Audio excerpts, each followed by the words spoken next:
Hey guys, gear for today, Chiseled Face Midnight Stag. The Nacet blade, we're looking at around 585 maybe for the use today, maybe 84. The title and the description there of the video will have the correct amount. Semogue Owners Club with the Taj handle. I really thought that handle was gorgeous when it came out, so I picked it up. Stainless steel timeless razor with the scalloped head, open comb, and 68 gap. Had the brush soaking for a while, so it's definitely good to go. And to show you the blade,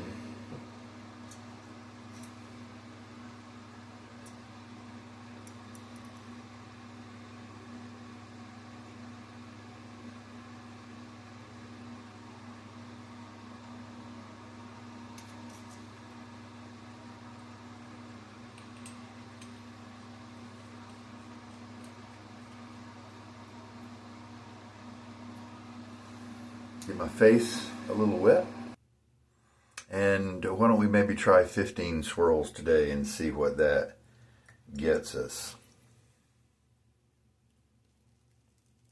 Pretty saturated bore, so let's give it a little shake.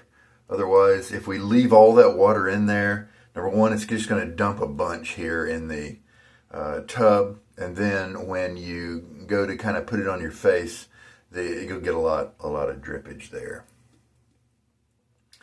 1, 2, 3, 4, 5, 6, 7, 8, 9, 10. 1, 2, 3, 4, 5.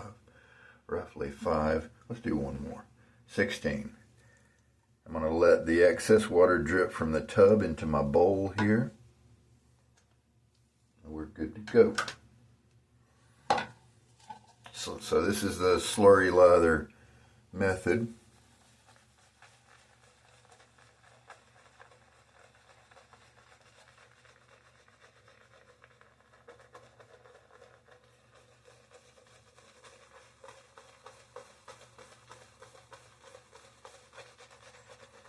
We don't have to spend very long on this first part.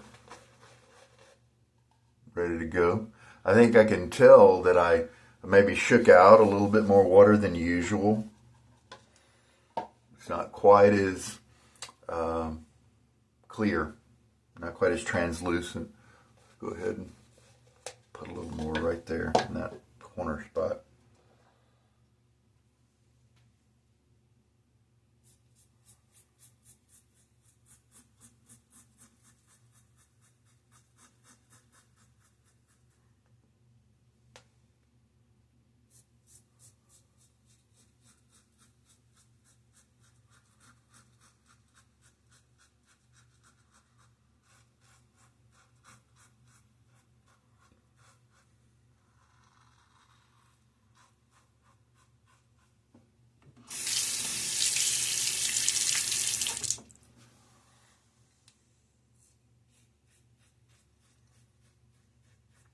That is just crazy to think that we are coming up within about 15 of 600 uses. Yeah, that's nuts.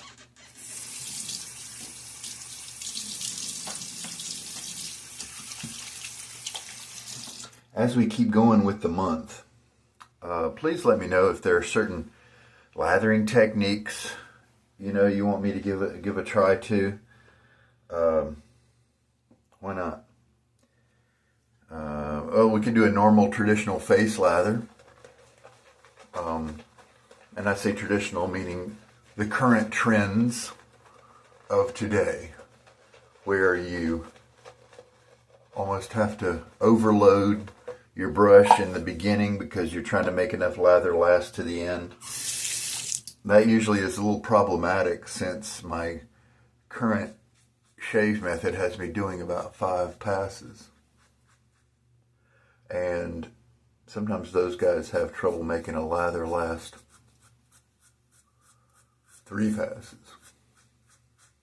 But even if I have to reload the brush or something, You know, sometimes you learn something. And it's just fun to have variety. A splash of water.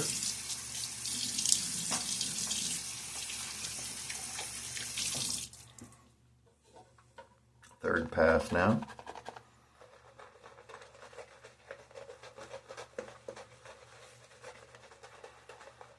How does this brush feel? Yeah, I can tell it's getting softer. When it was under 100 uses, I was frequently talking about how it felt a little ropey, you know, because the tips hadn't split as much.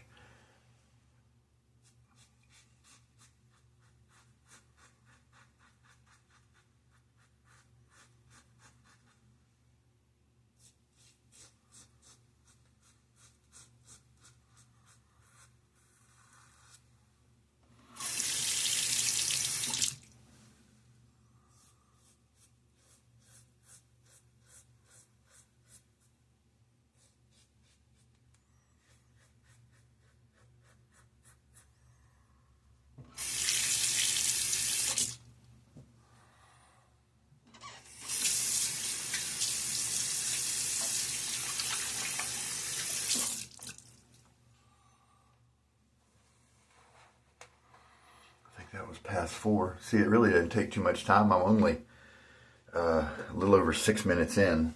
So that's why I don't really mind doing multiple passes. A couple passes extra from your standard three pass shave to make sure this Nacet gives me a good shave.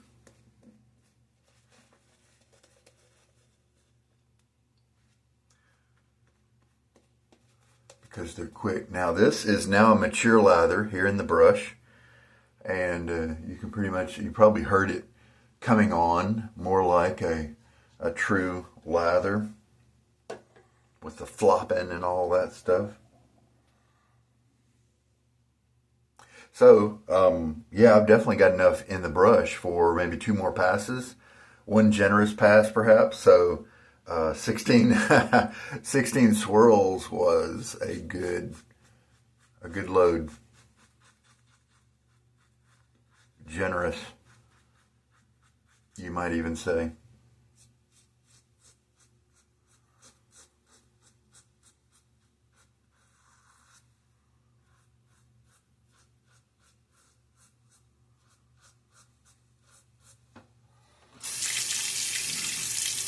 And one of the reasons that I can go fast is because, and I've mentioned this a bunch, I've just done it a lot, but part of that,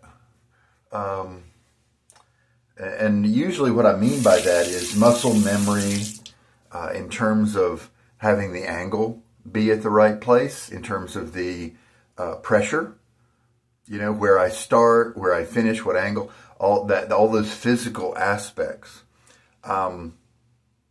That's usually what I mean when I talk about muscle memory, and just take it slow in the beginning, because in the beginning you're thinking a bunch of things that I think I'm on automatic about. I don't have to think about it. But when you're learning, you're in manual mode. You have to slowly put that razor on the right spot. You have to think about your handle angle, and then you have to remember, okay, don't press too hard. Okay, now I'm maintaining my angle. Wait a minute, I'm coming to a curve right here. What do I do? You know, that kind of thing. You're having to think about all those things, and that's exactly how it should be, because that's with any skill that you develop. But something else that just occurred to me that's important is, in all that, you know, muscle memory, there's also the strategy. There's a different side of it. There's that physicality of your muscle memory and knowing what the right angle is and stuff for certain areas. But there's that mental experience where I have figured out certain strokes to maximize my my hair layout, the way the grain, the way the growth goes, and all that. I'll show you more in just a second. Let me rinse off.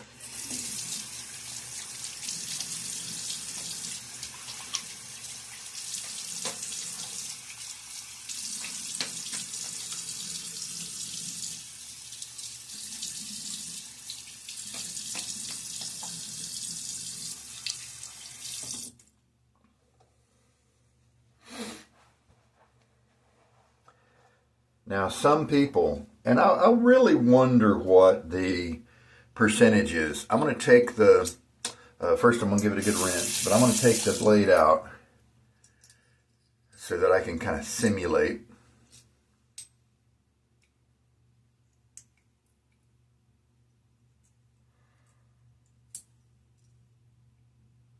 Maybe I should have just used a nearby razor instead of taking this guy out. Usually used to be I would take the blade out and pat him dry on a washcloth, you know, but these days I just leave him in the razor and loosen him up, let him air out. Okay, so a lot of people's hair growth on their cheeks is from north to south. There are definitely some people who have a different direction, and so for them, they should follow that direction if they're going to do a with the grain pass. Sometimes, though, a cross grain pass is pretty mild enough to where even if a person's hair growth was sideways, they could just start with a cross grain path, and it's fine. Especially if it's a mild razor or just whatever they. Maybe their skin could take it. You don't have to start with the grain pass. It's recommended until you get enough experience that you can start experimenting with stuff. Some people have to, but a lot of people could probably just go to cross grain directly and maybe even shorten their shave or get a more efficient shave or something like that. But so with me, it is a more conventional north to south growth on my cheeks. But then when it comes down here on my neck, right here, it's pretty much east-west. It's going this direction.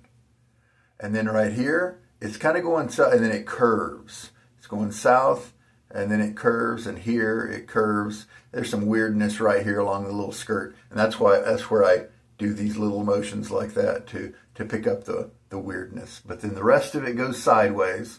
Down here it comes and it curves in again, just like this side. But then it does this swirl and goes out the corner like that.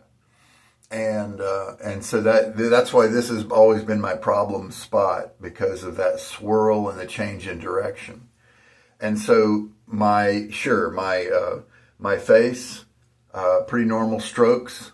I like to do one along the jawline, because then that when I'm doing my my cross grain passes, I'll do one along my jawline down here to start getting my right at the corner of where the jawline is. I've got a fat face, so I don't have a really chiseled jawline.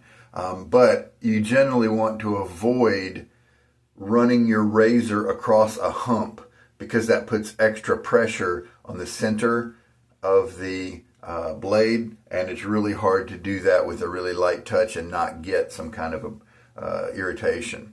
And so to combat that, what I do is with my jawline, I'm coming across kind of the flat of one corner, and then later I'll come across the flat of the other, and I do it with enough overlap to where there's very little right here that needs to be gotten.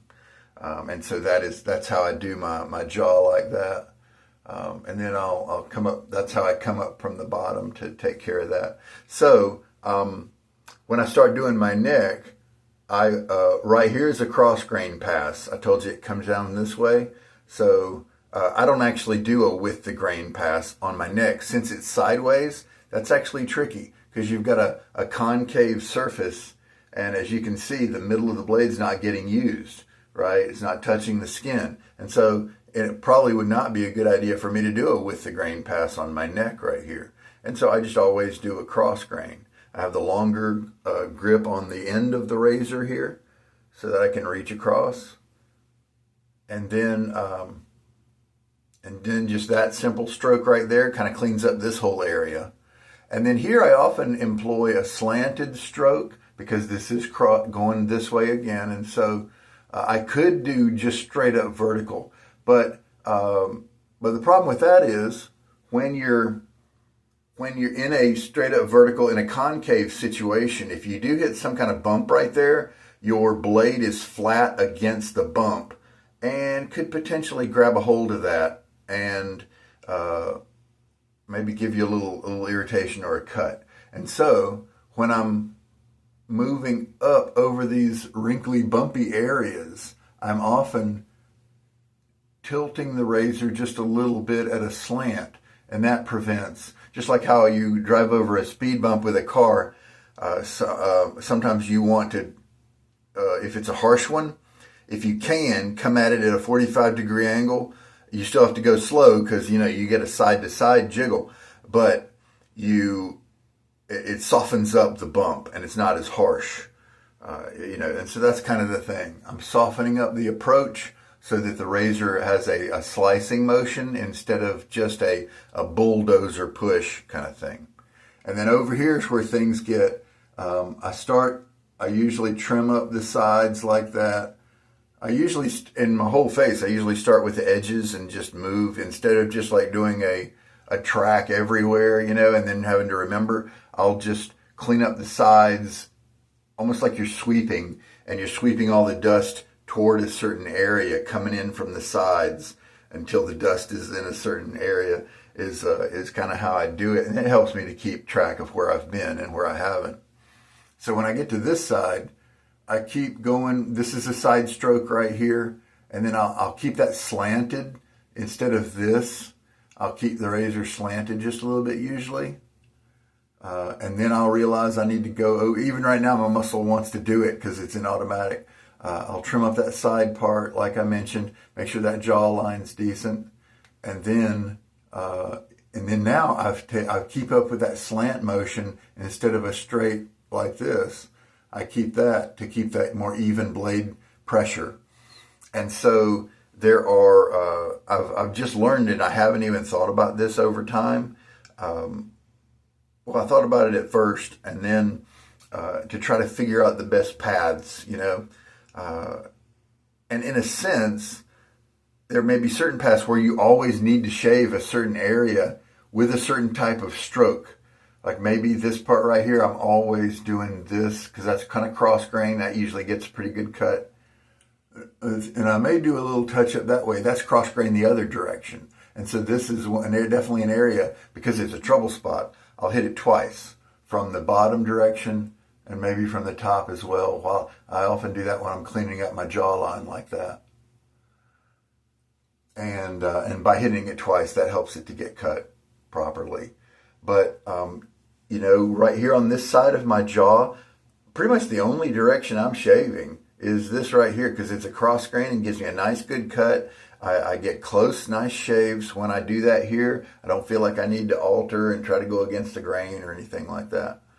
And so in a way, it's kind of boring because certain parts of your face, you've learned what's the best type of stroke in terms of the angle, in terms of the tilt of the handle, all those things, in terms of what path you take along your face. But if that's what gives you the best shave, then, go for it. But of course, you can always choose to vary it if you want.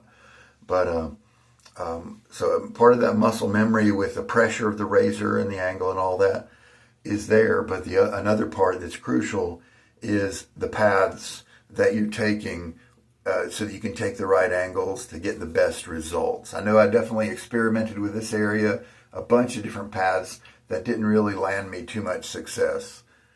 So that's another thing that comes with experience, learning those paths and remembering where they are as you shave. So that's something that will come with time and some learning and watching, especially in the trouble area. You try a certain pass one day, then boy, that didn't really work out very well. Then try another direction another day.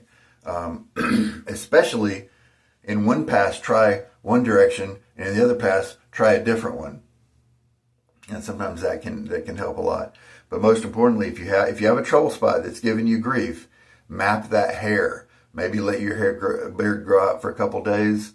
Or even if you just have one day of stubble, you can pull your fingers against the growth of your hair.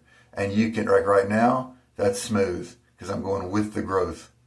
Okay? And then if I go again, right there, I can tell that's against. And then do, like, okay, we can do this way. Oh, that's not very bad. So that's kind of like a side stroke, or even right there, that's with the grain in this particular spot. And so then I can go backwards wherever I feel the most resistance with the hairs. That is the against the grain path in any certain area. So hopefully that'll help you guys. Some people need to map their whole beard. And you can get online and people will say, here's this template, map all of your growth.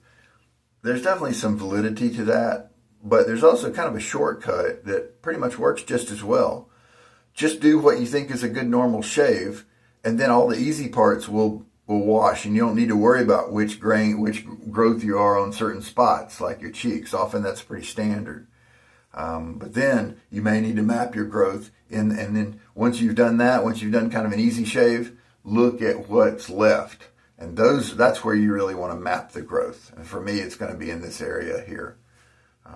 So you don't have to necessarily map your whole face, because some of it's probably going to be easily accomplished, easily shaven, easily cut well, that sort of thing. Hopefully that helps you. Okay, let's do this splash. Now this time, see, my face has had time to dry. Let's see how this splash does on a dry face. Usually I try to keep some water on there.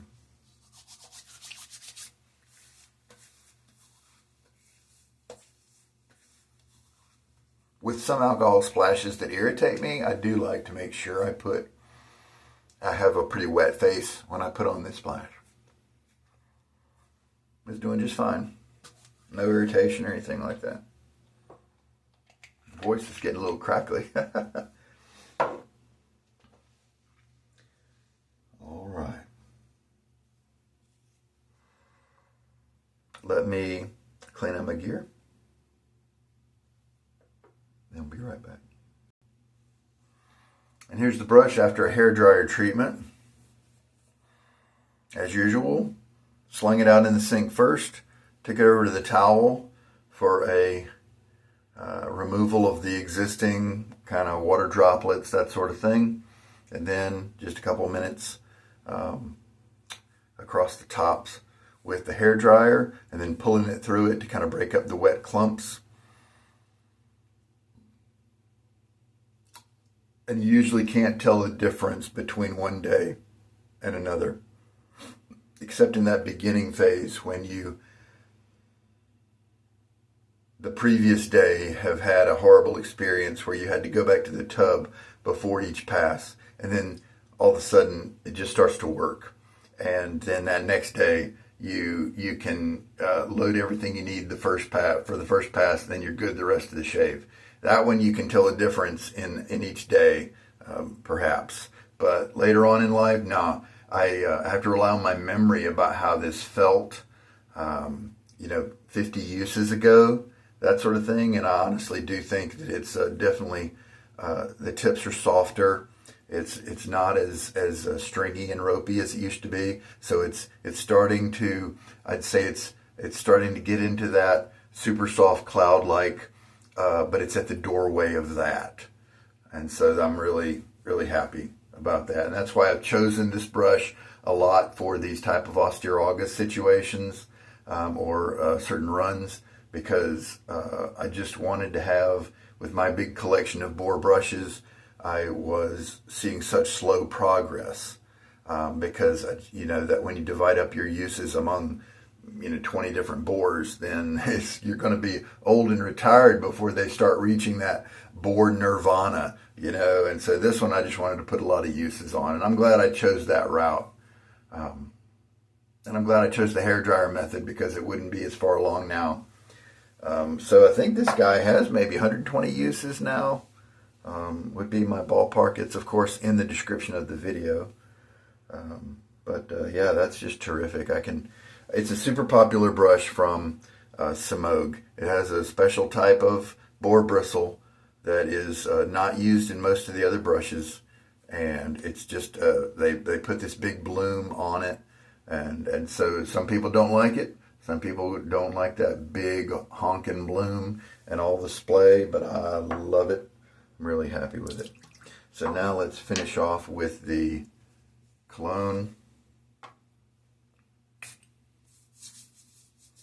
and smell good for the rest of the day or the beginning of tomorrow. Take care now. This is Sugar Daddy Shaves. Again, in the comments, let me know any lathering techniques you might like for me to try out if you have any. Thanks so much. Good night.